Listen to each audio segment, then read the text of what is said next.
sepakati ini tinggal tentukan tempat dua realisasi di lapangan yang cep mentang si putra yang dia tak buat BO ke bangsa ile yang de manya nak yang balung mai drone nabiya putra yang kajian nak buat nyo kalau nyo yang aku buat yo UBBE aku buat ira aku punya pakat pegat nang grau hotel duduk cok bantai ya kau aku BO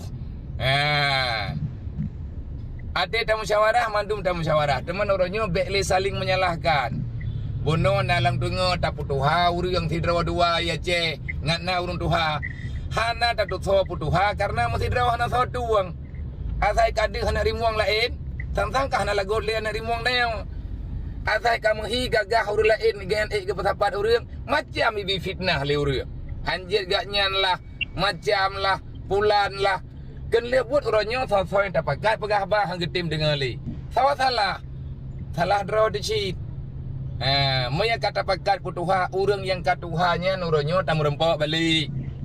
Katanya yang pendapat baganyan olian tapi dukungan. Bek tak salah. Kalau selalu saling menyalahkan kapan ada keputusannya?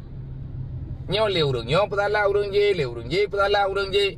Maya pakat jok kesimpulan pat dah mulai le BO benda. Lagi yang kagak long dengar benona ke perale ba kemal mandum urang pakat untuk God. Lagi agak pegah lebar syeki mandum urang memang setuju untuk kebaikan ngan sawat merempa monya urangnya nan siap tak pegah ba urangnya urang drone nadu elatiat bah nabi arahan kaji pegah lagi dah yang baik dakwah buta nak kesimpulan pakai habis kamnan urang dia aju anak yatim kai lang go lewanya urang gatian lewanya nak kedahom pegah bilik man bagi ban coba getanya uronyo tak arahkan membajut intang tah tamlai. Ilang ka aku buat secara pribadi. Mian dayang bak lo mai kawian drone nabi araya thaban pagaga putrang kan buat. Iken tak ngeno hak kalam kui. Hai UBE ku buat. Mohon dukungan. Ba urang drone. Pada yang salah na pegah. Pada hana timang na pubutoi karena ilong pi manusia. Sama teman dum. Yang nan kebaikan daci gabungkan. Yang memang nak kesalahan sama-sama terperbaiki. Kalau tidak, kita tidak akan pernah bangkit.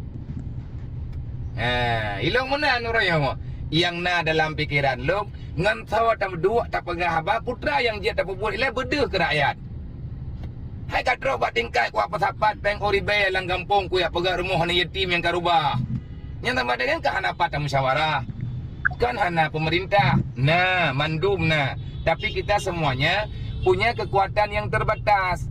Urang Aceh na Tuhan, na Tuan. Tanyo uri Islam na Tuan, na Tuhan. Tapi uronyo ada Tuan kata terus ilong yang na uronyo Tuhan pakai sirotri. Hai pu berangkat puan tak pegah tak menua Allah Taala. Ada dak pegah ba uronyo pegah kalam terbete. Iyo preh tonyo, iyo preh boleh ukur. Hana tak tujan mu preh pilih.